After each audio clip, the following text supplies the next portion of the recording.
Olá, bom dia, graça e paz, louvado seja Deus. Tudo bem com você? Tudo bem com sua família? Espero que tudo esteja bem. Chegamos a Josué capítulo 18, o resto da terra dividida em 7 partes. Reuniu-se toda a congregação dos filhos de Israel em Siló, e ali armaram a tenda da congregação, e a terra estava sujeita diante deles.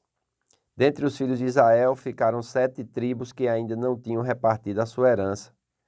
Disse Josué aos filhos de Israel: Até quando sereis remissos em passardes a possuir a terra que o Senhor, Deus de vosso pai, vos deu? De cada tribo escolhei 3 homens, para que eu os envie, eles e se disponham e corram a terra e façam dela um gráfico relativamente à herança das tribos, e se tornem a mim. Dividirão a terra em 7 partes. Judá ficará em seu território ao sul, e a casa de José no seu ao norte. Em 7 partes fareis o gráfico da terra, e me trareis a mim, para que eu aqui vos lance sorte perante o Senhor nosso Deus. Porquanto os levitas não têm parte entre vós, pois o sacerdócio do Senhor é a sua parte. Gade e Ruben e a meia tribo de Manassés já haviam recebido sua herança da além do Jordão para o oriente, a qual lhe deu Moisés, servo do Senhor. Dispuseram-se, pois, aqueles homens e se foram, e Josué deu ordem aos que iam levantar o gráfico da terra, dizendo: Ide, correi a terra, levantai-lhe o gráfico e tornai a mim. Aqui vos lançarei as sortes perante o Senhor em Siló. Foram, pois, os homens, passaram pela terra, levantaram dela o gráfico, cidade por cidade, em 7 partes no livro, e voltaram a Josué ao arraial em Siló.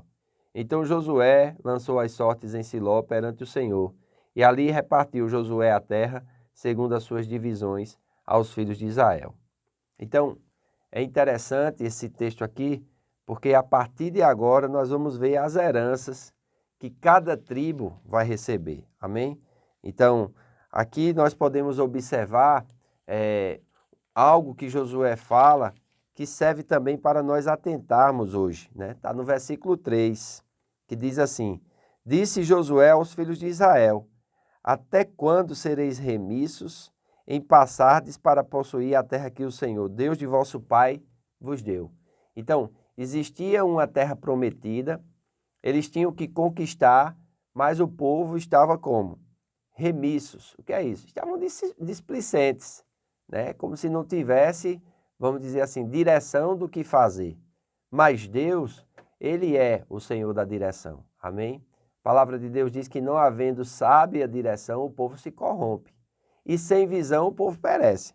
Então é muito importante nós entendermos isso.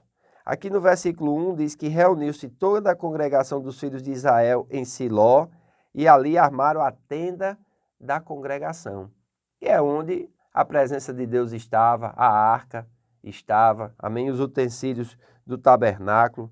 Siló era uma cidade em Efraim, situada a cerca de 56 quilômetros ao norte de Jerusalém. Esse novo local foi escolhido para a edificação do tabernáculo, provavelmente devido à sua localização central. Então ele ficava bem central para que todos das tribos de Israel pudessem ir à tenda da congregação ou ao chamado, né, tabernáculo, que foi Moisés que edificou. Amém? Então é muito importante nós entendermos isso, porque essa tenda, enquanto eles eram peregrinos, ela se montava e desmontava, e os levitas, eles eram os responsáveis, né, por todo o trabalho ali na tenda da congregação. Eles não tinham herança, eles não tinham terras, mas eles conviviam ali com todas as tribos, porque a eles ficavam os sacrifícios oferecidos a Deus, ficavam a leitura da lei, né? A questão do próprio tabernáculo e o sacerdócio. Então é muito importante nós entendermos isso. A arca representava a presença de Deus, amém? E a arca era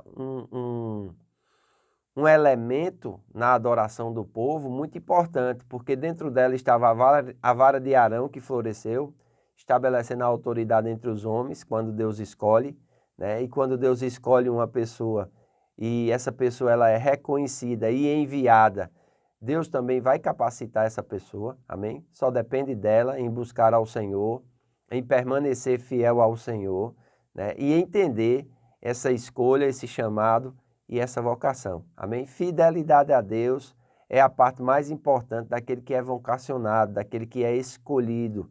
Então é muito importante nós entendermos isso também. Uma outra coisa interessante é que a partir dali, né, as outras tribos elas precisariam, vamos dizer assim, deixar essa questão da displicência, da falta de determinação e da falta de direção de lado. Então Josué aqui, ele vai mandar 3 homens de cada tribo, dessas 7 tribos que não tinham recebido suas porções na terra, né? E eles vão mandar eles observarem a terra, dividir essa terra num gráfico, mais ou menos como um mapa, trazer até ele e ele iria lançar sorte. Como eu já falei aqui em outros comentários, a questão de lançar sorte perante o Senhor, o povo pegava aquilo ali como se fosse da parte de Deus. Então, a repreensão de Josué sugere o motivo, né? Que era a própria complacência e preguiça desse povo aqui. Então, irmãos, complacência, ou seja, estar acomodado com a situação, e preguiça, você não ser uma pessoa diligente, uma pessoa trabalhadora, uma pessoa que vai atrás, faz com que você não possua a herança de Deus, como aqui já está estabelecido, né? Então, essas tribos ainda não tinham possuído e o motivo era sua complacência e sua preguiça, né? Josué pergunta aqui no capítulo 18, versículo 3.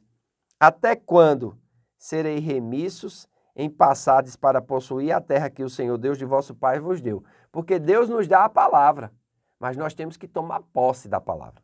Nós não podemos ficar naquela atitude complacente, aquela atitude negligente, amém? E não se apropriar daquilo que Deus nos deu. Para isso nós precisamos ser determinados. Então, do capítulo 4, do versículo 4 ao versículo 8, Josué propôs que os homens, 3 homens de cada tribo, das 7 tribos, inspecionassem as terras restantes, escrevessem uma descrição das mesmas e a dividissem em 7 partes. Josué, então, ele lançaria a sorte para determinar qual parte que o Senhor queria que cada uma das tribos recebesse. Então isso fica muito claro aqui, amém? O culto num lugar estratégico e agora esses 21 homens vão andar a terra, vão separar em 7 partes e eles vão lançar sorte. E é interessante, a partir de amanhã nós vamos ver essas heranças, né? Nós vamos ver as heranças de Benjamim, a herança de Simeão, a herança de Zebulon, a herança de Issacar, a herança de Asser, a herança de Naftali, a herança de Dan, né? E, por fim, nós vamos ver a parte que ficou para Josué também, amém? Além disso, nós vamos dar continuidade e vamos ver as cidades e refúgios, né? Do outro lado do Rio Jordão, porque onde as 2 tribos e meia de Manassés já tinha as cidades de refúgio, 3 desse lado, vão ter mais 3 do outro lado, amém? Nós já explicamos isso aqui e vamos dar continuidade à leitura. Como vocês podem ver, é algo interessante, é algo que nós precisamos entender e dentro da Escritura nós tiramos exemplos para a nossa vida. Como está escrito, né? Que as coisas que foram anteriormente escritas, elas foram escritas para o nosso ensino e o nosso exemplo, para que nós não venhamos cobiçar as coisas más que eles cobiçaram e assim perder a bênção de Deus sobre as nossas vidas. Então, complacência, negligência e preguiça vai te impedir de alcançar aquilo que Deus te prometeu. Amém? Então, é como Isaías fala no capítulo 1, no versículo 19. Se quiserdes e me ouvirdes, comereis o melhor dessa terra. Amém? Para comer o melhor da terra, você tem que primeiro querer e depois você tem que ouvir. Então, negligência, complacência e preguiça tem que ser tirado da vida do crente. Amém? Hoje à noite quero convidar você a estar conosco na Casa do Oleiro. Nós estamos com lista de presença. Se você não mora em Campina Grande, você pode assistir ao vivo, né, pelas nossas redes sociais. Louvamos a Deus pela tua vida. Se inscreva no canal, acione o sininho, curta, comente e compartilhe com o maior número de pessoas possível. Faço votos por tua prosperidade e saúde, assim como é próspera a tua alma. Que Deus te abençoe, em nome de Jesus, e até amanhã.